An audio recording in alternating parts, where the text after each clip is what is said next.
चर्चा करने जा रहे हैं एक और जड़ी के संदर्भ में, जिसका नाम है भारंगी। भारंगी के नाम से ये पूरे देश में ये प्रसिद्ध है। इसको बोलते हैं ब्राह्मण यष्टिका, जिसको बोलते हैं क्लेरोडेंड्रोन सेरेटम। क्लेरोडेंड्रम सेरेटम वास्तव में एक बहुत ही औषधीय गुणों से परिपूर्ण यह शुभ है। इसके झाड़ियाँ लगभग 12-14 फीट की होती हैं। जब पुष्प आता है तो ऐसे सफ़ेद सफ़ेद फूल आते हैं, और जब फल आने को होता है तो इसका रंग बदल जाता है और ये लाल हो जाते हैं। इसका और कमाल का नाम है एक और ब्राह्मण यष्टिका। ब्राह्मण यष्टिका, यष्टिका बोलते हैं दंड को, जो डंडा होता है उसको यष्टिका कहा जाता है। न जाने क्यों इसको मैं समझता हूँ कि जो ब्राह्मण लोग हैं, जो विद्वान लोग हैं, ब्राह्मण का प्रयोजन हमारे यहाँ कहा जन्म न जायते शूद्र ब्राह्मण द्विज उच्यते, कि पैदाइशी कोई ब्राह्मण पैदा नहीं होता है, हमारे शास्त्र कहते हैं। ये अलग बात है कि आज हम उसको भी हमने भुला दिया है। वह तो कर्म से ब्राह्मण होता है। जो वास्तव में जो विद्वान होते हैं, वैद्य जो लोग होते हैं, क्योंकि ये आपकी जानकारी के लिए बताएं कि जो वैद्य लोग होते हैं सभी ब्राह्मण होते हैं।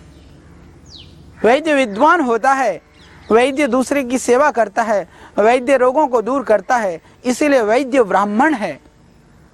तो ब्राह्मण यष्टिका यह वैद्य का दंड है।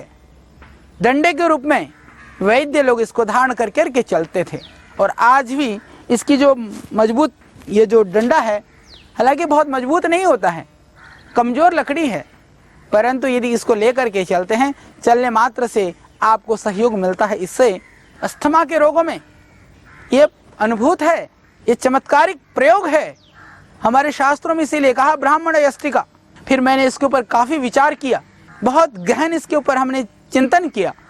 फिर हमें लगा क्योंकि इसके अंदर जो इसका जो विशेष गुण है, वह गुण है अस्थमा को, श्वास संबंधी रोगों को दूर करने का।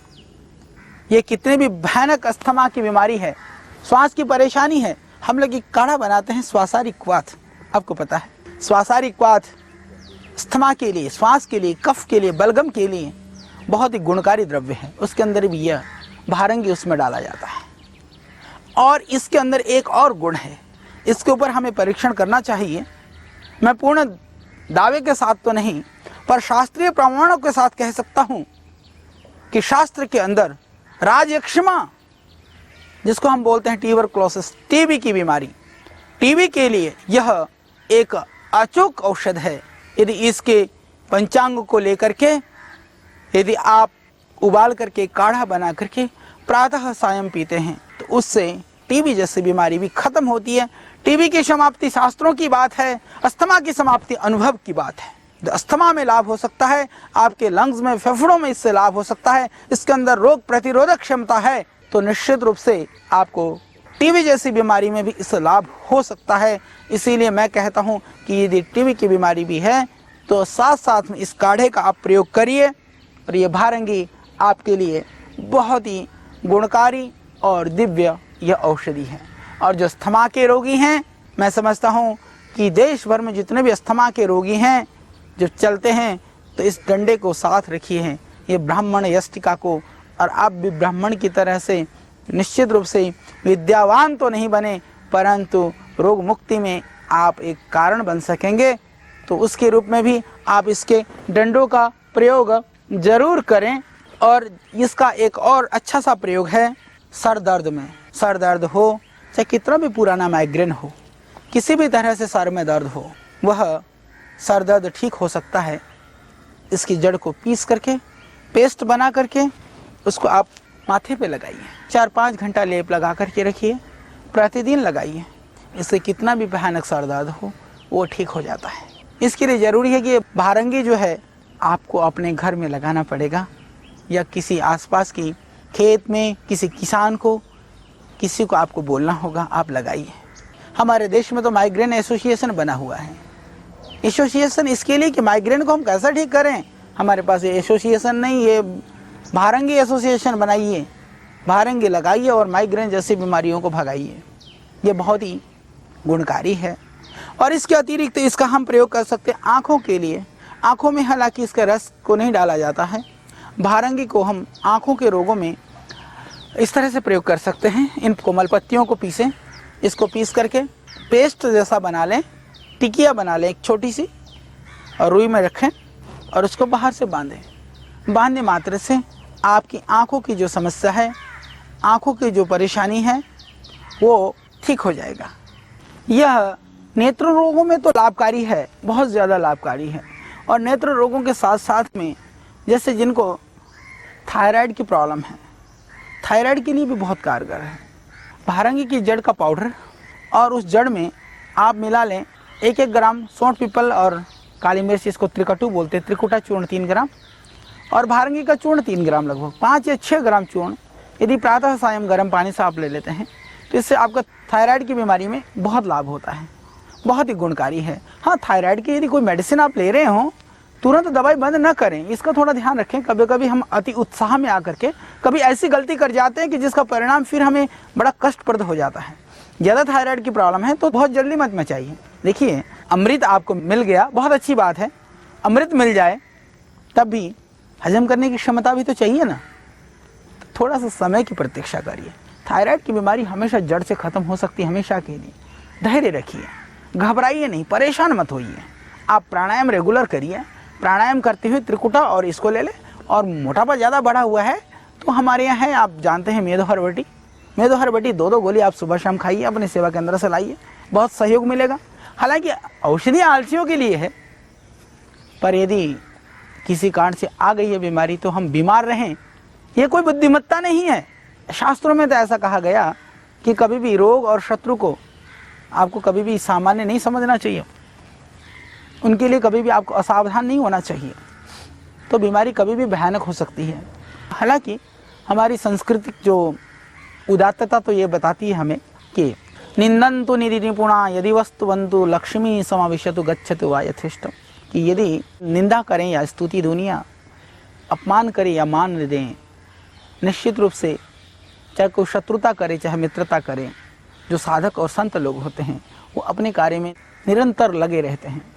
ये तो प्राचीन काल की रीत है। जब ऋषि लोग यज्ञ करते थे तो राक्षस लोग हड्डियां और मांस डाला करते थे। तो ये एक यज्ञ है, मिशन है। जो संत महात्मा लोग, जो हमारी संस्कृति को और आध्यात्म को जो जन जन तक पहुँचाने में जो इच्छुक लोग हैं, वो लगे हुए हैं। तो दूसरे राक्षस प्रवृत्ति के लोग हैं, उस यज्ञ रूपी उस सेवा कर्म को विघ्न देने के लिए बहुत तरह के विविध प्रयत्न करते हैं। वही उनका मांस और हाड़ है, वो डालते रहेंगे, आप अपना कार्य करते रहिए। ये तो हुई संत लोगों की प्रवृत्ति और संत पुरुषों की, उनकी अंतःकरण की बात। पर सामान्य लोगों को तो होता ही है, मान अपमान पर लोग जीते हैं, कहते हैं जी मान है तो सब कुछ है, नहीं है तो फिर क्या बचा। तो वहाँ पर भी मैं एक बात कहता हूँ कि हमें प्रयत्न करना चाहिए कि इन चीज़ों से हम बहुत विचलित न हो। मान अपमान में हम अपने आप को ज़्यादा जो है समय को ज़्यादा ख़राब ना करें।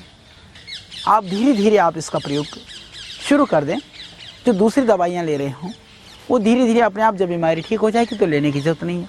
मान लीजिए आपको अस्थमा है, सांस की बीमारी है, परेशानी है, तो आपको इन्हेलर लेना पड़ रहा है, दूसरी गोलियाँ कैप्सूल खानी पड़ रही है। और यदि आपको आराम से बिना इन्हेलर के लिए, बिना ऑक्सीजन के लिए आप आराम से चल पाएंगे तो आप क्यों लेंगे। तो आप आराम होने दीजिए, अपने आप को नियमित और संयमित बनाइए। आपको अस्थमा की बीमारी है, आप भृंगराज के पंचांग को और सौंठ मिला दीजिए और काढ़ा बना के पीजिए। हालांकि हमारे यहाँ है श्वासारिक वात, उसका आप प्रयोग कर सकते हैं, बहुत ही गुणकारी है श्वास के लिए। ये भारंगी मिल जाए तो ये अपने आप में ही बहुत गुणकारी है, बहुत ही अच्छा प्रयोग है ये। तो आप इसका प्रयोग करिए। जैसे मैंने कहा कि थायराइड के लिए, गले के रोग के लिए, या आपको गाटर बढ़ा हुआ गलगंड के लिए, इसका आप चूर्ण बना करके सुबह शाम ले सकते हैं। काढ़ा बना करके भी इसको आप पी सकते हैं। जैसे मेरी माताओं बहनों को सिस्ट और जो फाइब्रॉइड्स हो जाती हैं, रक्त गुल्म होती हैं, उसमें भी यह बहुत कारगर है। 3 ग्राम भारंगी का पंचांग का काढ़ा बना करके थोड़ा तेल डालें, तेल मिलाना चाहिए इसमें, आप काढ़ा बना करके पीजिए। तो जिस तरह से जैसे जो ब्लीडिंग की और फाइब्रॉइड्स और सिस्ट की जो प्रॉब्लम है उसमें भी आपको पूरा लाभ होगा। ये बहुत अच्छा प्रयोग है ये। हालांकि हमारे यहाँ स्त्री रसायन जैसी औषधियाँ हैं जो स्त्री रोगों में काम करती हैं, परंतु गुल्म रोगों के लिए भारंगी का पंचांग का काढ़ा बना करके जो ब्लीडिंग की और फाइब्रॉइड्स और सिस्ट की जो प्रॉब्लम है उसमें भी आपको पूरा लाभ होगा। कितना सुंदर सा इसका रूप है, फूलों में सफ़ेद है, फिर धीरे धीरे लालपना, फिर ये पूरा लाल है, देखने में भी अच्छा लगता है। इसको घर के पास यदि आपको थोड़ी सी जगह है तो किसी सुंदर बाड़ भी बन जाता है। घर के पास दीवार सी है जैसे घर के सामने में, वहाँ पर आप इसको लगाइए, देखने में भी ये सुंदर लगता है, हरा भरा रहता है। और ये कोई सीजनल नहीं है, 12 महीना रहता है, कई साल ये जीवित रहता है, तब तक इसकी दूसरी टहनियाँ नीचे से पैदा हो जाती हैं, तो लगातार बना रहेगा। तो ये घर पे सुंदरता को बढ़ाएगा।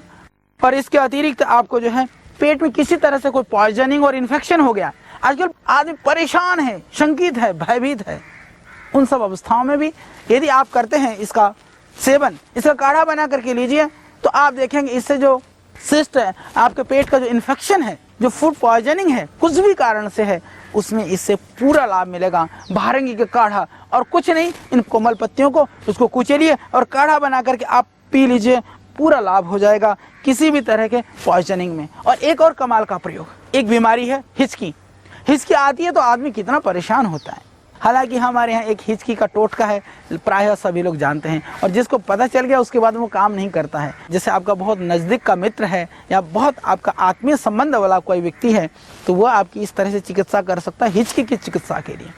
यदि ऐसी घटना उसको बता दी जाए जो उसने कभी कल्पना नहीं की हो, जैसे कि आप ऐसा कहें अचानक, उसको पता नहीं हो, बिना योजना के, अभी मेरे घर में वो सामान, कोई चीज़ जो भी आपकी कीमती चीज़ रखी थी तो उठा करके लेके आया, उसको एकदम दिल पे वो बात आघात कर जाएगी। वो कहेगा मैंने कैसे उठाया, वो आपसे लड़ झगड़ भी लेगा, थोड़ी देर में वो भूल जाएगा। आप समझा दें भाई वो तेरी हिचकी तो जो थी वो हिचकी तब तक ख़त्म हो चुकी होगी, ये हुआ है, अच्छा तूने वो चीज़ की होगी। यानी कि दिमाग के अंदर कोई चीज़ इस तरह से वो आघात पहुंचाती है, सद्य इस तरह की बात यदि कोई कह देता है, उससे हिचकी बंद हो जाती है। और नहीं तो आप प्रयोग करके देखिए, पर ये सब जगह लागू नहीं होता, कभी कभी उल्टा भी पड़ जाता है। थोड़ा ध्यानपूर्वक प्रयोग करें उस नुस्खे को, क्योंकि कभी वो थोड़ा भारी भी पड़ जाता है। तो दूसरा प्रयोग, आप इसका काढ़ा बनाकर पिला दीजिए हिचकी के रोगी को, आप देखेंगे उससे जो हिचकी की जो बीमारी है वो पूरी तरह से हमेशा के लिए ठीक हो जाएगी। कुछ दिन आप काढ़ा बना करके पिलाइए तो सही, निश्चित रूप से बहुत ही लाभकारी है। और ये रेचक भी ज़्यादा दे देंगे तो पेट भी साफ हो जाएगा। तो पेट साफ करने के लिए, जिनको कब्ज वगैरह है उनके लिए भी। और इसका एक और प्रयोग है, ये चर्म रोग हर भी है, ये रक्त दोष हर है, इससे रक्त की शुद्धि होती है। और जो रोगी, जो हर्पीज़ के रोगी हैं, हर्पीज़ आज ऐसी बीमारी हो गई है, हर्पीज़ मैं जानता हूँ कि इतनी भयानक खतरनाक रोग है, और विदेशों में तो बहुत ज़्यादा है, और इसके लिए कोई कारगर उपाय भी नहीं है। और आप इसके पत्तों को पीस करके उसके रस को यदि हर्पीज़ वाली जगह पर लगा देते हैं तब भी पूरा लाभ होगा। और यदि आप इसका काढ़ा बना करके पीते हैं तो हर्पीज़ जैसे रोग में भी पूरा का पूरा आपको भरपूर लाभ मिलेगा। ये बहुत ही अच्छा प्रयोग है। जिनको मस्कुलर प्रॉब्लम है, मांसपेशियों की कोई भी बीमारी है, आयुर्वेद में हालांकि अनेक तेलों का विधान है। यदि इसका रस निकाल करके, जैसे मान लीजिए कि 800 ग्राम इसका रस निकाला, तो आप उसको पकाना शुरू कर दें, लगभग आधा यानी कि 400 ग्राम रह जाए, उसमें आप 200 ग्राम अधिकतम सरसों का तेल डालिए, फिर इसको धीमे आंच पर पकाइए। फिर जो बच्चे कमज़ोर हैं या जिनके अंदर मांस क्षीणता की जो मस्कुलर प्रॉब्लम शुरू हो चुकी है, किसी बड़े आदमी को भी, उसको आप मालिश करिए, इससे आप देखेंगे निश्चित रूप से फर्क पड़ेगा। बहुत ही प्रभावशाली यह औषधि है। और जिनको हर्पीज़ है वहाँ भी इसकी मालिश आप कर सकते हैं। हालांकि हर्पीज़ के रोगियों के लिए यह इसका रस निचोड़ करके उसमें लगा लेना ये ज़्यादा लाभकारी है। तो ये हर्पीज़ जैसे भयानक व्याधियों के लिए भी, और जैसा कि मैंने कहा आपके अस्थमा के लिए तो ये बहुत ही कारगर उपाय है। और फोड़ों के लिए भी इस पत्ते को गर्म करके, यदि उस पत्ते को उसके ऊपर पुलटिस बांधते हैं जहाँ भी फोड़ा है, तो उससे आप रात भर बांधिए, सुबह तक वो फोड़ा पक जाता है और फूट जाएगा, निकल जाएगा। फोड़े को पकाने के लिए भी बहुत कारगर औषधि हैं। तो आपने जाना इस भारंगी के बहुत सारे गुणों को। वास्तव में यह अत्यंत गुणकारी है, अत्यंत लाभकारी है। यह विशेष करके जो अस्थमा जनित जो रोग हैं उसके लिए यह बहुत कारगर है, हर्पीज़ के लिए यह कारगर है। तो आइए इसको आप अपने घर में स्थान दीजिए।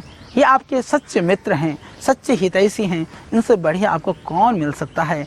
तो ये क्योंकि आपके बाड़ों की, घरों की शोभा बढ़ाएगा इसकी सुंदरता से। और इसके जो बीज हैं, बीज भी बहुत ही अच्छा होता है। तो यानी इनके बीज को यदि आप पाउडर करके रखते हैं, थोड़ी थोड़ी मात्रा में इसका भी सेवन करते हैं, तो ये भी पेट रोगों में और बहुत सारे रोगों में यह पूरा लाभ करेगा।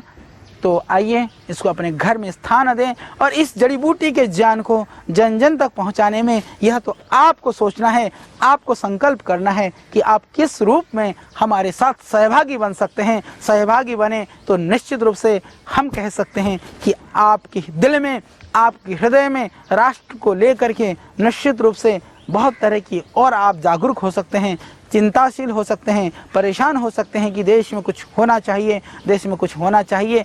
तो देर किस बात की, अपने घर से, अपने घर के गमले से और आंगन से और खेत खलिहान से आप शुरू करिए। देश को और हमारे राष्ट्र की समृद्धि को बढ़ाने में आपके पास अधिक संसाधन हैं तो इसके अनुसंधान में कम संसाधन हैं, तो इन पौधों को उगाने में और भी कम है। तो आप जहाँ भी जिससे भी जुड़े हुए हैं, 2-4 लोगों के लिए इन 2-4-10 प्रयोगों को बताने में सब तरह से आप सहभागी बनते हुए आइए इस मिशन को हम और आगे जन जन तक पहुँचाएंगे। कल फिर हम आपके साथ होंगे एक और औषधीय पौधे के साथ और ढेर सारी जानकारी को लेकर के।